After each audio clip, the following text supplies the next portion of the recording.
ating lahat, higit sa lahat sa ating Diyos na buhay. Pwede pong makita ang mga kamay ng nagmamahal sa Diyos at ibigay po natin ang best clap offering sa ating Diyos. Hallelujah! Hallelujah! Hallelujah! Hallelujah! Kanina po bago po tayo umawit ay sinabi po ng ating kapatid ay sabihin mo sa iyong katabi, I love you with the love of the Lord. Sinabi ba natin? Amen po? Amen. At ngayon naman ay pwede mo bang tanungin ang nasa kanan mo at nasa kaliwa mo at iyong kumustahin? Kumusta ka? Kumusta ka ba? Tanungin mo.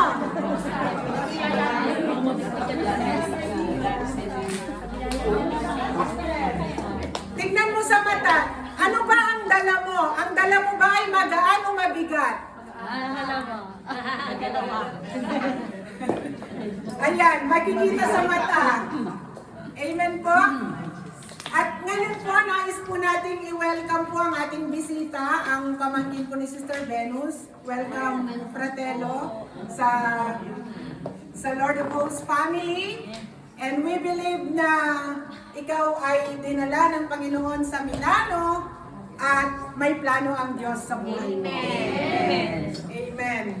Kaya sa araw na ito ay sabi ko po kanina, tanungin mo ang katabi mo ano ba ang dala niya. Ang dala ba niya ay magaan o mabigat? Anong ibig kong sabihin? Amen po? Tignan mo sa mata, kasi daw po, nakikita sa mata kung ano ang dala-dala ng puso. Di po ba? Ayan. Bago po natin basahin ang ating text ngayong araw na ito, ay mayroon po akong isang tanong sa ating lahat. Sino po dito sa ating kalagitnaan na born again na po ng above 10 years? Above 10 years. Above 20. Ayan, ang dami. Glory to God. Yung mga above 5 years. At yung mga iba ay mga bago lang. Ngayon ang tanong, mula po tayo di po ba nung tayo ay na born again, ay tayo po ay mainit na mainit sa pananampalataya. Amen po? In love tayo sa Diyos sapagkat nung tinanggap natin ang Panginoong Hesus bilang Diyos at sariling tagapagligtas, ay natagpuan natin, naranasan natin yung hinahanap ng puso natin. Amen po? Sapagkat ang lahat ng nakamtan natin sa Diyos ay yung mga na nakapagbigay ng kaligayahan sa ating buhay ay yung mga bagay na hindi kayang bilhin. Yung kapayapaan, kaligayahan, protection, at alam mo na ano man ang mangyari sa ating buhay, hindi tayo nag-iisa. Kaya payapa po tayo at tayo'y mainit na mainit, ngunit ano pong nangyayari? Dumadating ang panahon na ang Kristiyano ay nanlalamig. Sino pong agree sa akin? Amen. Amen po? Nanlalamig. Sabi nila kapag daw dito ay ang kape daw kahit gaano kainit, kapag pinabayaan mo at hindi mo ininom kaagad, anong mangyayari sa kape? Lalamig. Kaya para mainom mo siya kaagad na mainit, kailangan may gawin ka. So sa atin ding pananampalataya, para hindi ito manlamig ng tuluyan, mayroon din po tayong gagawin. May maintenance. Kaya dito po nais ko pong basahin sa ating kalagitnaan ang mensahe po ng Diyos sa araw na ito. Sa Book of Santiago, chapter 4, 7 to 10. Ano po ang sabi dito? Santiago chapter 4, verse 7 to 10, Tagalog po ang aking Biblia. Sabi po dito, kaya nga, pasakop kayo kayo sa Diyos, labanan ninyo ang Diablo at lalayuan niya kayo. Lumapit kayo sa Diyos at lalapit siya sa inyo. Linisin ninyo ang inyong mga kamay, kayong mga makasalanan. Linisin ninyo ang inyong puso, kayong pabago-bago ang isip. Mamighati kayo, maghinagpis at tumanis. Palitan ninyo ng pagluha ang inyong halakhakan at ng kapanglawan ang inyong kagalakan. Magpakababa kayo at kayo sa harapan ng Panginoon at itataas niya kayo. Ang Diyos po ang mapapurihan sa kanyang banal na salita. Pwede po tayong sumandaling pumikit at tayo po ay hihingi ng gabay ng banal na Santong Espiritu. Oh Father God in heaven, in the mighty name of Jesus, and by the power of the Holy Spirit, narito po Diyos ang inyong bayan. Nagpapakumbaba, O God, humihingi ng tawad sa lahat po ng mga kasalanang nagawa namin sa inyong dakilang harapan, sinadya at hindi sinasadya, inisip, sinalita, nakiisa ang aming katawan, O Diyos. O Diyos, kami po'y humihingi ng tawad. Forgive us and cleanse us with the most precious blood of Jesus. O God, mula sa aming ulunan hanggang sa aming paanan at marapatin niyo po, Diyos, ang bawat isa na makalapit sa kabanal-banalang dako. Sapagkat sa oras na ito, Panginoon, wala po kaming ibang nais kung hindi ang maranasan ang inyong dakilang presensya, ang inyong pagyakap, Panginoon. O Diyos, sa oras na ito, sapagkat ito lang ang pinakananais namin. Salamat po, O God, at sa oras na ito, alam namin na sa oras na ito, sa lugar na ito, malaya ng kumikilos ang banal na Santong Espiritu sa aming kalagitnaan at may ginagawa na sa buhay ng bawat isa at anuman ang dala-dala ng bawat isa, nandun na, O Diyos, ng solusyon na ginagawa mo, banal na Santong Espiritu sa bawat isa. O Diyos, salamat. At sa araw na ito, pagpalain mo ang iyong mga salita, pagpalain mo ang iyong lingkod, Lord God. Not my weakness be seen, but your glory alone in the name of Jesus. Salamat po, O God, at sa araw na ito, Panginoon, I receive the triple anointing power of the Holy Spirit, O God, at tunay sa araw na ito, ang malayang kumilos mula umpisa hanggang matapos, ay ang banal na Santong Espiritu. Salamat po at inaangkin na namin ang katagumpayan, ang pagpapala, at lahat, O Diyos, ng inihanda mo sa araw na ito. O God, at hindi namin pinahintulutan anumang gawa, plano ng kaaway sa aming buhay at sa aming kalagitnaan. In the name of Jesus. Sa iyo lahat ang papuri, pagsamba at pagluwalhati, ito po ang aming dalangin sa pangalan ni Jesus. Amen and amen. Hallelujah!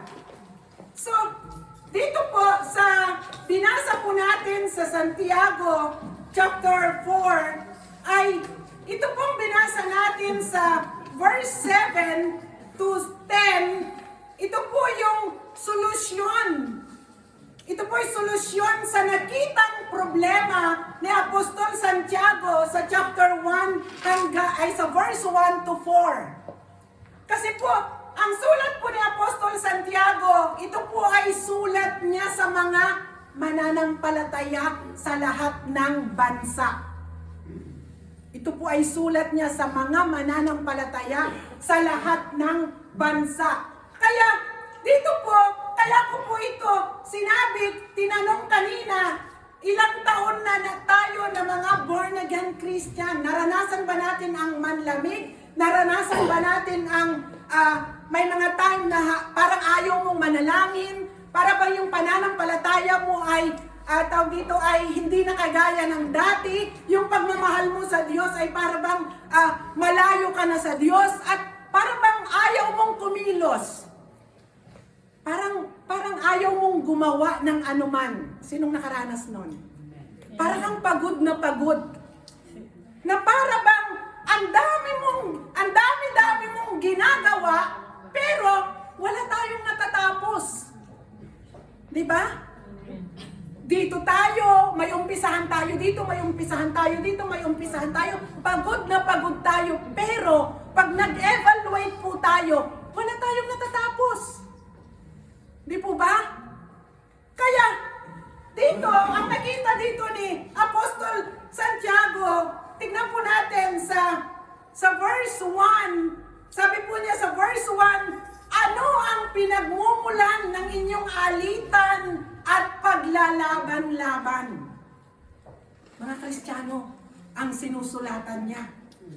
Sabi niya, ano ang pinagmumulan ng inyong alitan at paglalaban-laban? Hindi ba't ang masasamang nasa na namumugad sa kalooban ng bawat isa sa inyo at pawang nagkakalaban-laban?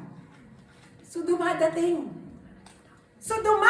ang panahon na ang puso ng mga Kristiyano ay nakakapasok ang mga sa kalooban, namumugad sa kalooban ang mga masasamang kalooban. Ano po yung mga masamang kalooban? Magsabi po tayo. Sama ng loob. Inggit. Galit. Inggit. So napakarami. So pag nasa kalooban na ng isang tao ang mga masasamang ito ng kalooban, ano pong nangyayari? Lahat ay matataas, palaban lahat. Walang magpapakumbaba. So imagine ninyo sa buhay ng mag-asawa at walang magpakumbaba. Ako ay tama. Sabi ng lalaki, sabi naman ng babae, tama rin ako. Galit ako. Galit din ako. So anong mangyayari? Maglalaban-laban. Maglalaban-laban kasi nga ang tawag dito nasa kalooban ng tao ay itong mga damdaming ito na puro negatibo na kung saan ay ipinaglalaban ang hindi kailangang ipaglaban dahil parehong mali. Pero ang tanong, kung ikaw ba ay galit kung ikaw ba ay galit sa tao at walang ibang tutulong sa iyo, mapapawi ba ang galit mo?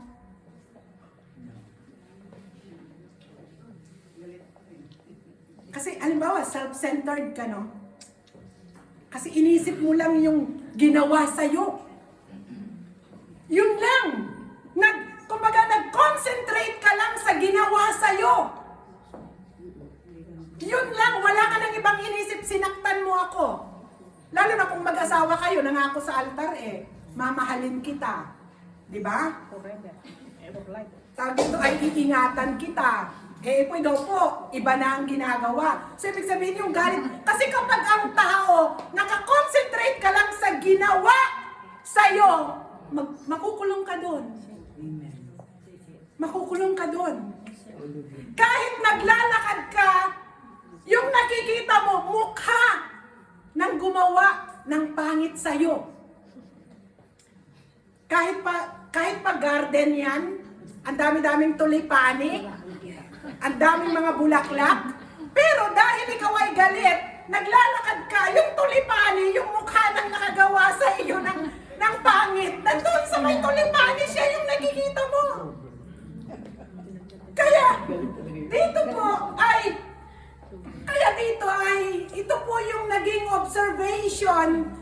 ito po yung naging observation po ni Santiago sa mga Kristiyano na kung saan kailangan ng tulong ang mga Kristiyano na namumuhay ng ganito. Kailangan ng tulong. Kailangan ng tulong. Kasi napakahirap. That's why sa inner healing, kapag po kami ay nagkakandak ng inner healing, ikinukulong namin doon sa kwarto, sa office. Kasi doon para walang makarinig at malaya siyang magsisigaw. Kasi habang nire-release niya yung galit niya sa taong gumawa ng masama sa kanya, isinisigaw niya. Nare-release siya. Pero pag sinasarili mo, anong nangyayari? Nasisiraan ng ulo. That's why may mental hospital. At doon, pumasok ka sa mental hospital, ang mga tao na nandoon, nakatitig lang ng ganyan, nakatitig sa isang banda, iisa ang sinasabi. Kung pinagtaksilan siya, ang sinasabi lang niya, pinagtaksilan mo, taksil ka, taksil ka, taksil ka, taksil ka. Paulit-ulit sinasabi niya yun dahil nakakulong siya doon. Kaya, dito po sabi po ni Apostol Santiago, ano ang pinagmumulat ng inyong alitan at paglalaban-laban, hindi ba't at masasamang nasa na namumugat sa kalooban ng bawat isa sa inyo at pawang nagkakalaban-laban.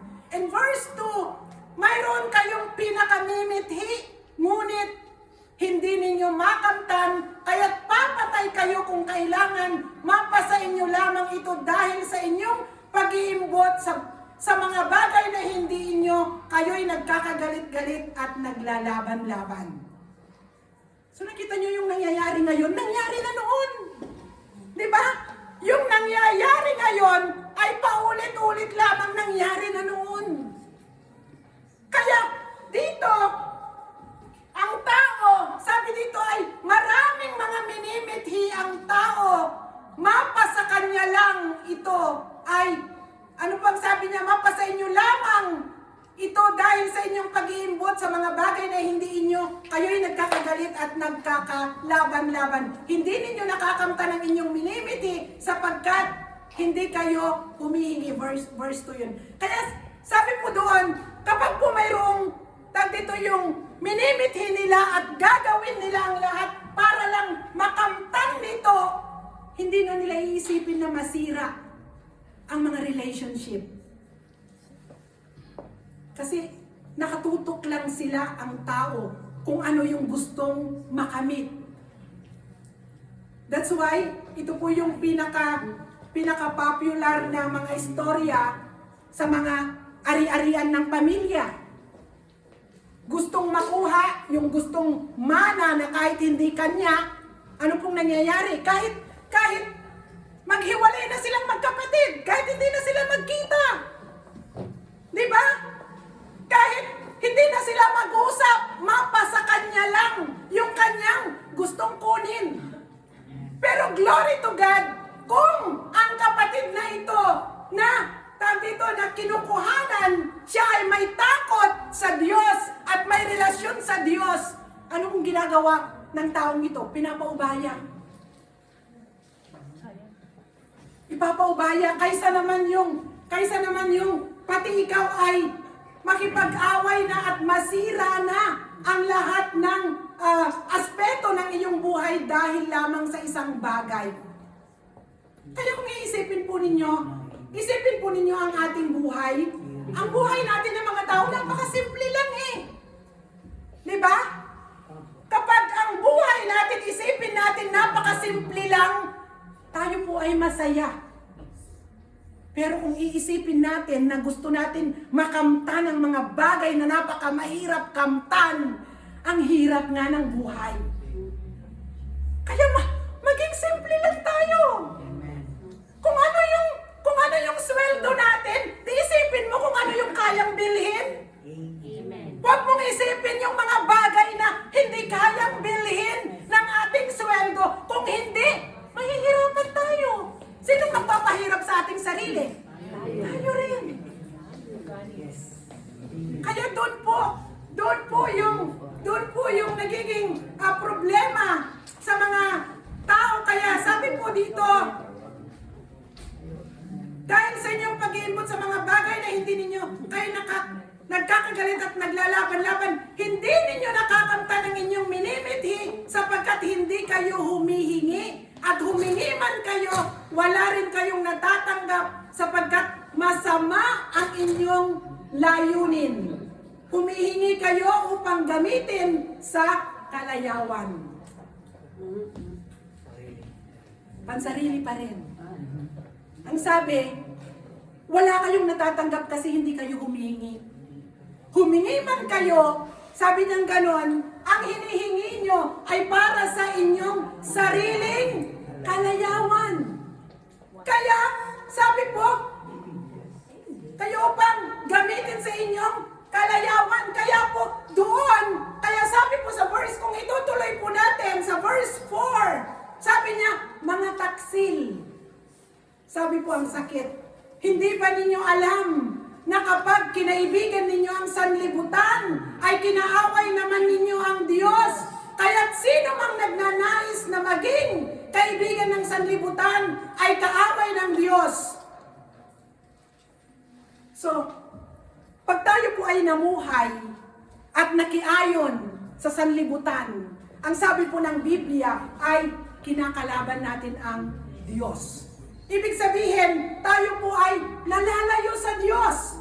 At kapag tayo ay nalayo sa Diyos, at tayo na po ay kapag nalayo sa Diyos, at tayo ay nanlamig sa ating pananampalataya, ano po ang susunod na mangyayari sa atin?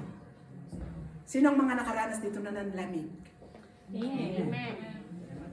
Anong mararanasan natin? Magagalitin na tayo? Walang pasensya na tayo? Bugnutin na tayo? Isang salita lang, sigaw na kaagad tayo? Kasi bakit? Hindi na nananahan sa atin ang banal na Santong Espiritu, kung hindi ang kaaway, ang espiritu ng kaaway ay nananahan na sa atin. Kaya hindi namamalayan ng mga Kristiyano kapag wala po tayong ginawa sa ganitong pagkakataon at tuluyan na maging ganito ang buhay ng isang Kristiyano, saan siya patutungo. Kaya, saliksikin po natin ang puso natin sa oras na ito. Ano tayo ngayon sa harapan ng Diyos? Amen po? Kaya, ito po yung diagnosis ni Santiago sa mga mananampalataya sa lahat ng bansa. At sabi ko nga po itong binasa natin sa verse 7, ito po yung solusyon sa mga problema na nakita po ni Santiago. Amen po? Kaya sa araw na ito, nais kong dalhin sa atin the act of submission. Kailangan natin isubmit ang ating buhay sa Diyos. Pag sinabing submission, kailangan ba 100% o 50% ang pagsasubmit ng buhay sa Diyos? Hello? Mahirap ano? Mahirap. Sabi nila, ako po ay natawa, mayroong isang pastor, sabi, bakit daw maraming tao ini-invite mo sa church? Kasi bakit ayaw nilang pumunta? Napakahirap daw mag-invite. Bakit? 10%. Bakit ang hirap? Ikaw, ilang taon kang in-invite? Ilang taon kang pinag-pray na nag-invite sa'yo? Di ba? At gaano katagal kang umuo na pumunta sa church? Alam nyo bakit daw po ayaw ng mga tao na pumunta sa church? Kasi hindi na magagawa ang sariling gusto. Yun ang dahilan. Hindi na magagawa ang sariling gusto. Kasi po, once na nalaman natin ang katotohanan na nakasulat sa Biblia, ay sa tulong at sa udyok ng banal na Santong Espiritu, ay magagawa natin sa ating mga buhay, hindi sa sarili nating lakas. Mahirap po. Mahirap ang sumunod sa Diyos. Pero sa tulong ng Diyos, ito po ay kaya nating gawin. Ituloy po natin yung pagbasa. Ang sabi po sa verse 5, baka naman ang akala ninyo'y walang kabuluhan ang nasasaad sa kasulatan, na napakarubrob ng pag-ibig ng Diyos sa Espiritong ibinigay niya sa atin, at ayaw niya ng may kaagaw sa ating pag-ibig. Sabi po sa verse 5, ngunit higit na malakas ang tulong na ibinigay sa atin ng Diyos, sapagkat ang sabi ng kasulatan, ang Diyos ay laban sa palalo, ngunit tumutulong sa mga mapagpakumbaba. Amen po. Tumutulong ang Diyos sa mga may pusong mapagpakumbaba. Malawak po ang salitang mapagpakumbaba. Hindi po yung sinabi na mapagpakumbaba na para bang yung aura mo na kapag ikaw ay may nakitang tao na para bang ikaw ay gaganyan. Hindi po yun. Kung hindi, ito po ay sa gawa. Amen po. Ito po ay sa gawa. Kaya, ang solusyon po na nakita ni Apostol Santiago ay kailangan po natin, number 1, submit yourself to God. Kailangan i-submit natin ang ating sarili sa Diyos. Kasi po, tingnan nyo, pag hindi natin isinabmit ang sarili natin sa Diyos, paano mapapalitan ang laman ng ating kalooban? Di ba? Aminin po natin, bago tayo ng born again, ano ang laman ng puso natin? Di ba? Anong laman ng puso natin? Maraming galit dito sa puso natin. Maraming mga negatibo. Ayaw nating magpatawad. Hindi tayo makalaya sa mga pangit nating nakaraan. Ni hindi natin mapatawad ang ating mga sarili sa mga paulit-ulit na pagkakamali na ating mga nagawa. So, sa buhay natin, kung tayo lang ang mabubuhay at tayo ang mag-guide, tayo lang ang magdidesisyon, tayo lang ang masusunod sa ating mga buhay, ano kayang buhay mayroon tayo? Kasi kung wala po ang salita ng Diyos sa puso natin, sa isip natin, at sa puso natin, na palagi nating iniisip ang salita ng Diyos na nagbibigay lakas, buhay sa atin, pag-asa sa atin, kung wala ito, anong buhay mayroon tayo? Magdudwell lang tayo sa ating kahinaan? Magdudwell lang tayo sa ating mga pangit na nakaraan? Magdudwell lang tayo sa mga ginawa ng mga kapwa-tao sa atin? Of course not. Kaya, kailangan nating isubmit ang ating sarili. Submit yourself to God. Submitting ourselves to God means that we listen to Him, obey Him, and follow Him. Pakinggan natin siya, kailangan sundin natin siya, at kailangan ang kalooban niya ay maging sundin natin ang kalooban ng Diyos. Kasi po, sa ating buhay, kung tayo po ay sinaktan, halimbawa siniraan ka, at hindi mo na-submit ang buhay mo sa Diyos, sisiraan mo din. Di ba? Sabi nga nila ay, pag binato ka ng tinapay, pag galit ka, babatuhin mo ng garapon. Sabi nga nila. Pero, since na isinabmit po natin ang ating buhay sa Diyos na makapangyarihan, na siyang may kayang magbago ng ating buhay, ng ating pananaw, ng ating puso, ng ating isipan, at magbigay ng kalakasan kapag tayo'y mahina, at siya ang magpuprotect sa ating mga buhay, at siya ang nakakaalam kung ano ang araw ng bukas. Hindi natin kayang ipagtanggol ang ating mga sarili, but God knows ang mangyayari sa araw ng bukas. Kaya payapa tayo. Pag sinabmit mo ang buhay mo sa Diyos, at lahat ng laman ng puso mo ibinigay mo sa Diyos, anong mangyayari? Ang galit, papalitan niya ng pag-ibig.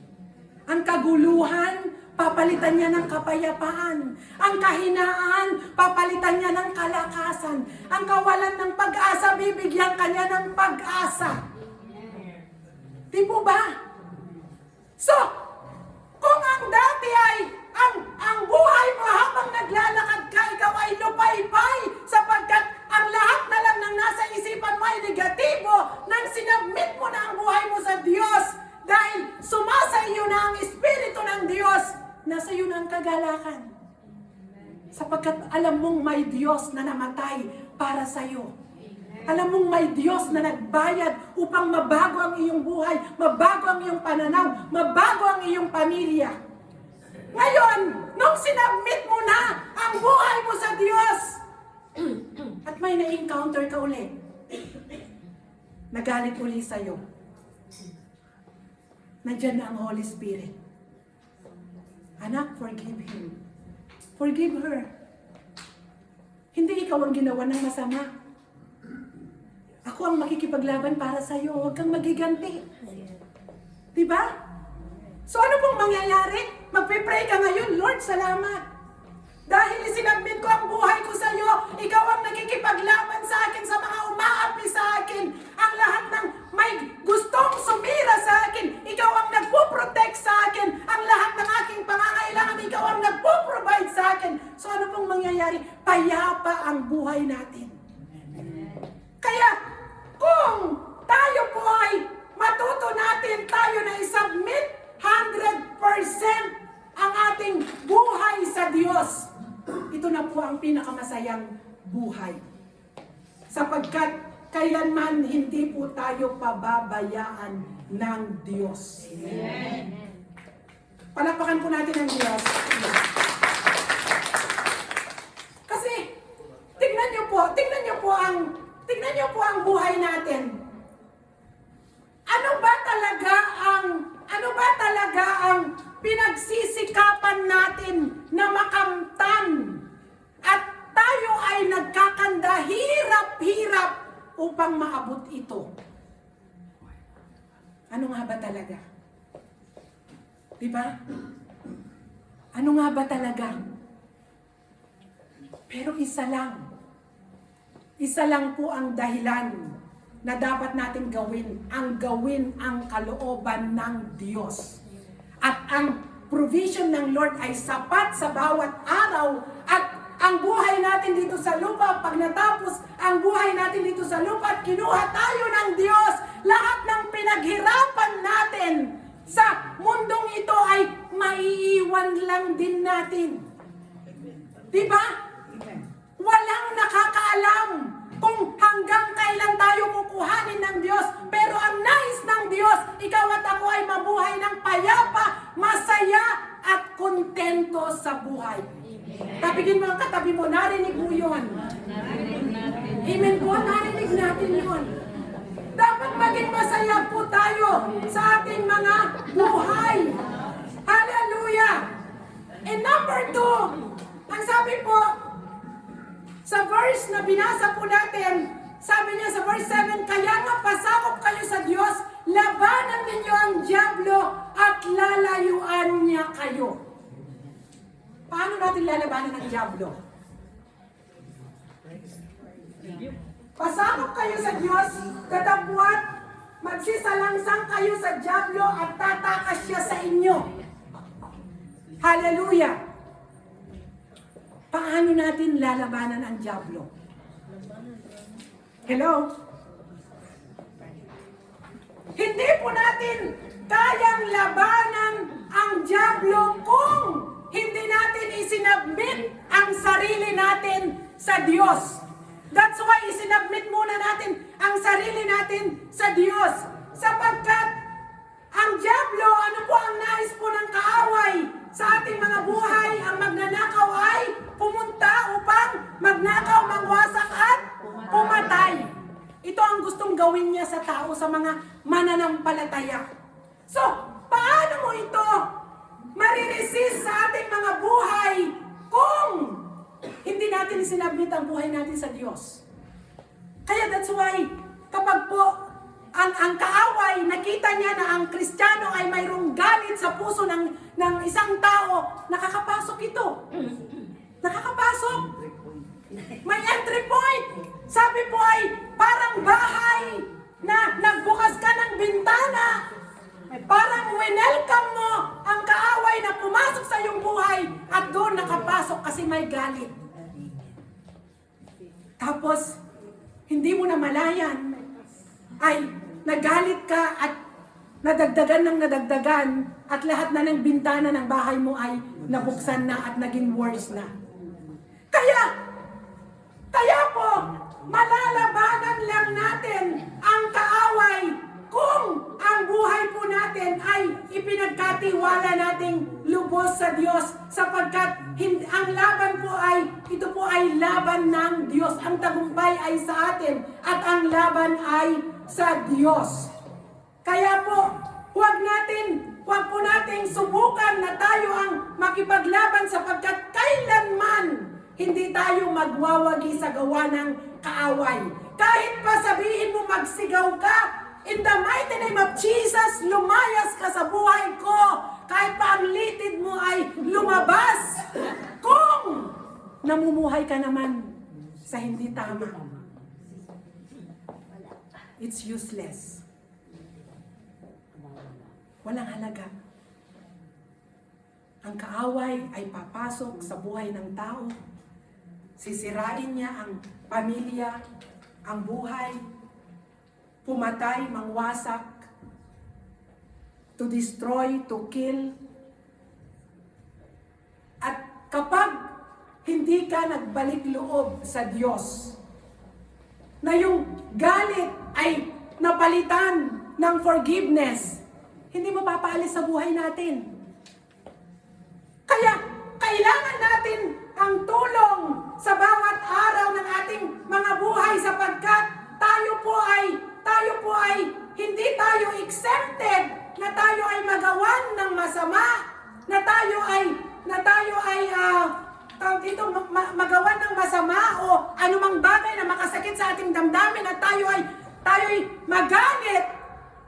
Hindi po tayo exempted. Kaya sa tulong ng Banal na Santong Espiritu ay anuman ang mangyari sa atin, humingi po tayo ng tulong sa Diyos.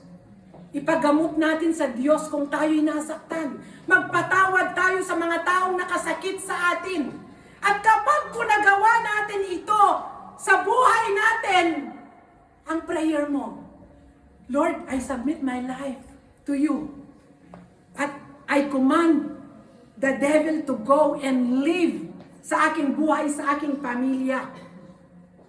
Kahit ito ay bulong lang, ang kaaway ay walang karapatan sa ating mga buhay. Amen po? Kaya kailangan, ito po ay ang mag-manifest sa ating mga buhay, ang pag-ibig, ang kapayapaan at ang pagpapatawad, nang sa ganon, ang kaaway ay walang karapatan sa sinumang buhay ng mga anak ng Diyos. Kaya mariresist lamang po natin ang kaaway through the power of the Holy Spirit that is within us. Amen po? That is within us. And number 3, come clean before God. Ang sabi po dito, kaya nga pasakop kayo sa Diyos, labanan ninyo ang Diablo, lalayuan niya kayo. Lumapit kayo sa Diyos at lalapit siya sa inyo. Linisin niyo ang inyong mga kamay, kayong mga makasalanan. Linisin niyo ang inyong puso, kayong pabago-bago ang isip. Ang sabi po dito ay, lumapit kayo sa Diyos, lalapit sa inyo ang Diyos. So, ibig sabihin, tayo yung unang lalapit sa Diyos. At ang sabi, lalapit ang Diyos sa atin. Ang sabi po dito, linisin ninyo ang inyong mga kamay. Sabi po dito, linisin ninyo ang inyong mga kamay, kayong mga makasalanan.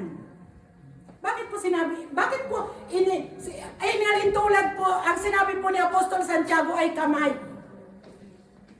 Ang kamay, sa bawat araw po ng ating mga buhay, habang tayo'y nabubuhay, ang kamay hindi po ito maiwasan na hindi marumihan. Sino dito ang hindi nadudumihan ng kamay? Hello? Sino dito ang laging malinis ang kamay, walang ginagawa? Ibig sabihin, walang ginagawa. Hinalintulad po ang isang maruming kamay na kailangan linisin. Ito po ay inihalintulad ng ating buhay na ito ay minsan nagiging marumi sa harapan ng Diyos. At alam ba natin, sa paglapit natin sa Diyos ay mayroon pong dalawa sa paglapit natin sa Diyos. Either guilt or grace?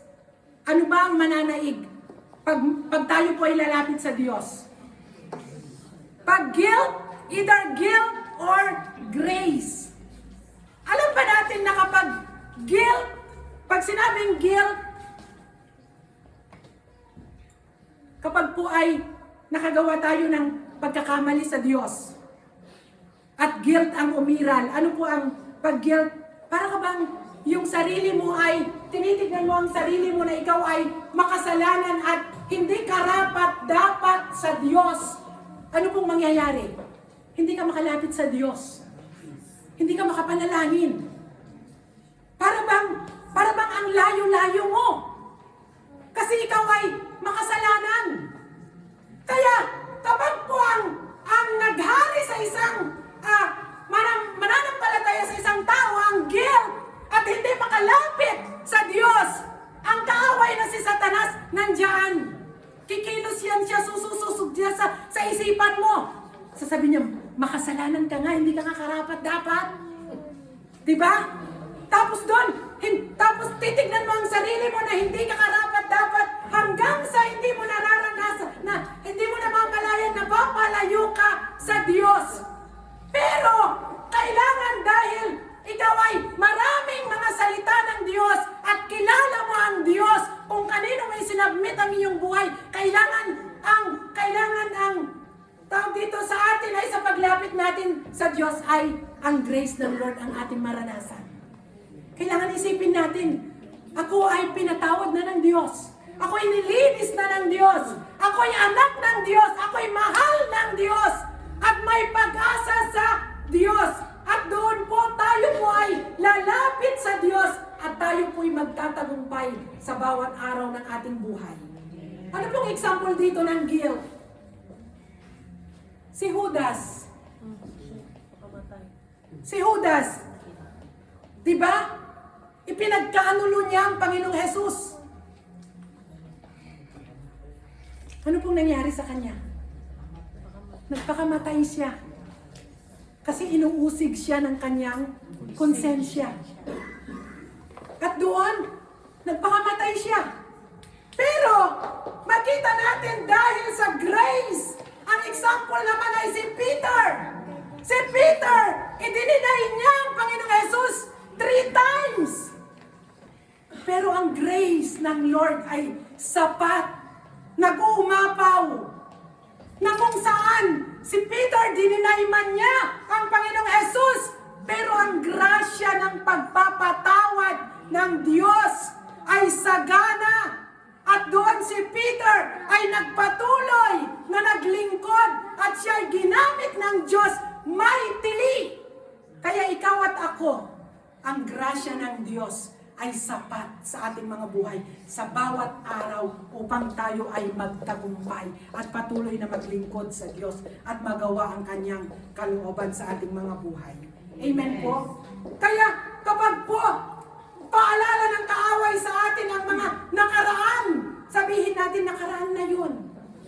Binayaran na ni Jesus sa krus ng Kalbaryo. May plano ang Diyos sa aking buhay. Ako'y maglilingkod, magbibigay ng glory sa Diyos habang ako'y nabubuhay. Yun po yung nais ng Diyos upang ikaw at ako ay magtagumpay. At tayong lahat dahil sa grasya ng Diyos, ang hamon ng Diyos, tayo ay lumapit sa Diyos, tayo ay kanyang lilinisin, mamarapatin, at makalapit tayo sa kabanal-banalang dako.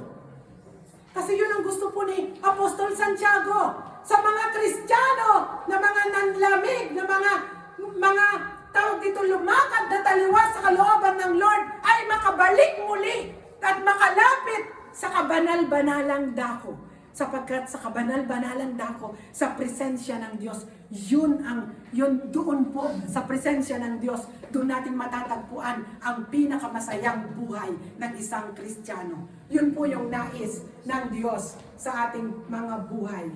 And number 4, last, ay humble yourself before God and He will lift you up. So sabi po dito sa verse 8, Lumapit kayo sa Diyos at lalapit siya sa inyo. Linisin ninyo ang inyong mga kamay, kayong mga makasalanan. Linisin ninyo ang inyong puso, kayong pabago-bago ang isip. And verse 10, magpakababa kayo sa harapan ng Panginoon at itataas niya kayo. Yun po ang sabi ng salita ng Panginoon. At sabi po sa Pilipos 2:5, magpakababa kayo tulad ni Kristo Jesus. Lucas 14:11, sapagkat ang nagpapakataas ay ibababa at ang nagpapakababa ay itataas ng Diyos. Anong gusto natin? Magpakataas, ibababa ng Diyos. Magpakababa kayo at itataas kayo ng Diyos. At ang laging nasa mababa, ikaw ay wala ka nang, hindi ka na mag-iingat. Pag ikaw ay nasa baba, wala nang pag-iingat na gagawin mo pa. Pag ikaw ay nasa taas, lagi kang nag-iingat. Lagi kang natatakot. Lagi kang nag-aalala na baka ikaw ay mahulog, baka ikaw ay pagtawanan o makagawa ng ano paman. Kaya po pinaka-safest sa harapan po ng Panginoon, maging mababa. Sabihin mo sa iyong katabi, alam mo, mas marunong ka sa akin. Mas magaling ka sa akin. Mas anointed ka sa akin. Diba? Lagi kang humble. Diba? Mas, dito, laging mas. Pero, pag sinabi mong, laging, ako'y mas magaling. Ako'y laging mas masarap magluto. Mas masarap lahat, mas. Alam mo, ang hirap na ng buhay. Diba? Lagi mong pinahihirapan ang iyong buhay. Kaya kailangan lagi tayong maging mababa. At doon, itataas po tayo ng Diyos. Amen po. Palakpakan po natin ang Diyos. Kaya, sabi po dito ay, walang sino man napipilit sa'yo na isubmit mo ang sarili mo sa Diyos. Walang makakapilit. Walang makapagsasabi na isubmit mo ang sarili mo sa Diyos. At hindi ka rin mapipilit ng Diyos na isubmit mo ang buhay mo sa Diyos. Tanging ikaw lang. Ikaw lang ang magdidesisyon na isubmit mo ang buhay mo sa Diyos. Sapagkat kung isasubmit mo ang buhay mo sa Diyos, anumang dala-dala mo, ay hindi ka na mahihirapan pang dalhin ito. Sapagkat sa oras na isinabmit mo ang buhay mo sa Diyos, lahat ng dala-dala mo, ang Diyos na ang magdadala para sa iyo. Diba yun pong napakagandang balita? Amen po. Kaya ayaw ng Diyos, ayaw kanyang nahihirapan. Tapikin mo ang katabi mo, ayaw ng Diyos na ikaw ay nahihirapan. Mahal na mahal ka ng Diyos. Diba? Kaya kung hanggang ngayon dala-dala mo ang napakabigat sa iyong buhay, magdesisyon ka ngayon din na isubmit mo sa Diyos ang lahat ng nasa iyo at mula sa oras na ito, ang Diyos na ang magdadala para sa iyo. Hindi lamang ang bigat na dinadala mo, kung hindi ikaw ay tulad po ng preaching ni Pastor Alalain, secured in the hands of God. Wala ka nang dadalhin na mabigat sapagkat ang Diyos ang kikilos para sa iyo. Kaya, dito ay, bago po tayo sa conclusion, isipin po natin, sa ating buhay, sa ating pamilya, sa ating church, o saan man sa ating mga relationship, kung may naranasan po tayo na mga, dito yung kaguluhan, may awayan, pagkakampi-kampi, o ano paman, na para mawasak ang isang relasyon. Ito po ay isa lamang po ang solusyon. Ang solusyon lamang po ay pagsasubmit ng sarili sa Diyos. ibigay natin ang sarili natin sa Diyos sapagkat itong mga problemang hinaharap natin ng mga tao na nakaguluhan o ano paman, kung ating sarili lang ang haharap ng mga problemang ito, hindi natin kaya. Hindi natin kaya. Sapagkat tayo po'y marupok, tayo'y mahina. Pag tayo nasaktan, maghihiganti po tayo.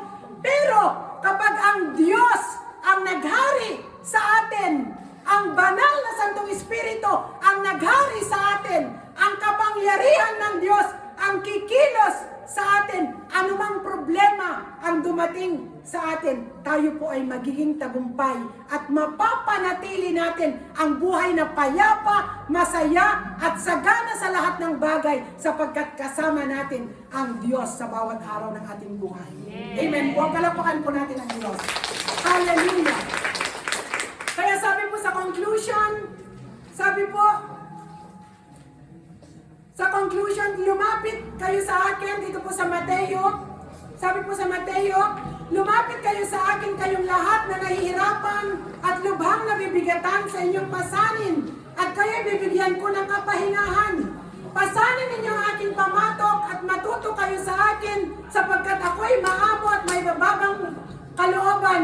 Makakatagpo kayo sa akin ng kapahingahan, sapagkat madaling dalhin ang aking pamatok at magaan ang pasaning ibibigay ko sa inyo.